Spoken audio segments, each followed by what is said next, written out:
અરે ઓ સાહેબ, વાણિજ્ય સંચાલનની અંદર બોર્ડની અંદર સાહેબ અમે કેમ તૈયારી કરી? સાહેબ અમને બહુ જ ગભરામણ થાય છે. તો વિદ્યાર્થી મિત્રો જરાય ગભરાતા નહીં.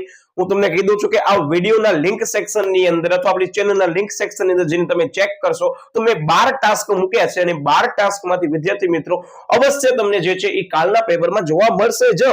અને આ હું શેના માટે યાદ આપું છું કે જે પણ વિદ્યાર્થીને એમ છે કે ના સાહેબ મને 75 ની આજુબાજુ ગુણ મેળવવા છે વિદ્યાર્થી મિત્રો, એ લોકો માટે મેં આ યાદી મૂકી છે.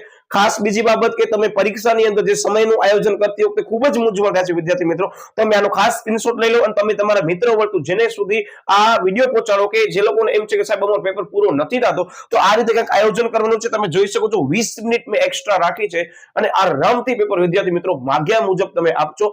પેપર હંમેશા સરળ હોય છે, બસ તમે વાંચો કેવી રીતે છો અને તમે તમારો માઇન્ડસેટ પરીક્ષા અંદર કઈ રીતે સેટ કરો છો એ મુજબ વિદ્યાર્થીઓ તમે તમારા પેપરની અંદર આપી શકો છો. એટલે ખાસ શરૂઆતના સમયની અંદર મેં તમને કીધું છે પહેલી 15 મિનિટ વાંચવા આપે છે, શાંતિથી પેપર વાંચી લો અને જે પ્રશ્ન નથી લખવાનો આપણે ચોકડી માર નાખો. મહેરબાની કરીને ટીક ન કરશો, જેથી કરીને મિનિમમ ક્વેશ્ચનની સંખ્યા તમને એવું લાગે કે મેં ટીક કરી છે અને લખાઈ ગઈ છે. ઘણા બધા વિદ્યાર્થીઓ આવું કરે છે કે એને એમ લાગે છે કે સાહેબ મેં બધા પ્રશ્નો લખ્યા છે પણ એને ટીક કરવાના કારણે પછી જોતા નથી. એટલે જ મેં તમને છેલ્લે સમય આપ્યું છે કે જે પ્રશ્ન અટેમ્પ નથી કરવો એને ચોકડી માર નાખો, પણ જે પ્રશ્ન અટેમ્પ કરો છે લખાઈ જાય ત્યારબાદ જ ત્યાં ટીક કરો, જેથી કરી તમારો પ્રશ્ન લખ્યો છે કે નહીં એ તમને ખાતરી કરી શકો છેલ્લે.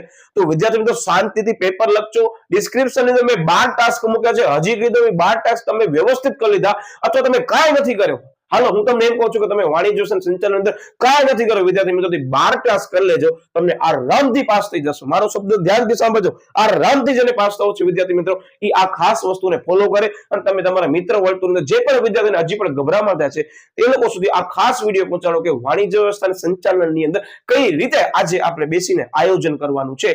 ખાસ છેલ્લે માસ્ટર ક્વિઝ દઈને જજો, બરાબર, અને ફીડબેક ખાસ વાંચીને જજો, કારણ કે અર્થશાસ્ત્રની અંદર પણ ઓલમોસ્ટ વિદ્યાર્થી મિત્રો જે 30 માર્ક્સના હેતુલક્ષી પ્રશ્ન હતા વિદ્યાર્થી મિત્રોમાંથી 28 માર્ક્સનો બેઠે બેઠું આવ્યું છે.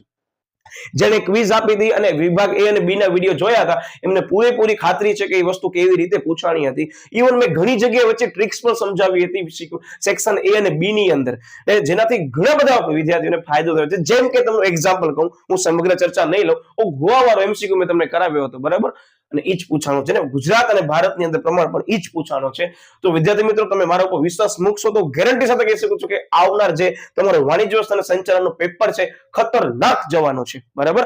તો ખાસ આની વિડીયોની ડિસ્ક્રિપ્શનની નીચે મેં જે લિંક મૂકી છે એ અવશ્ય એકવાર કરી લેજો, અને ચેનલને હજી પણ સબસ્ક્રાઇબ ન કર્યું તો ખાસ ચેનલને સબસ્ક્રાઇબ કરી દેજો. તમારી પરીક્ષા માટે wish you all the best.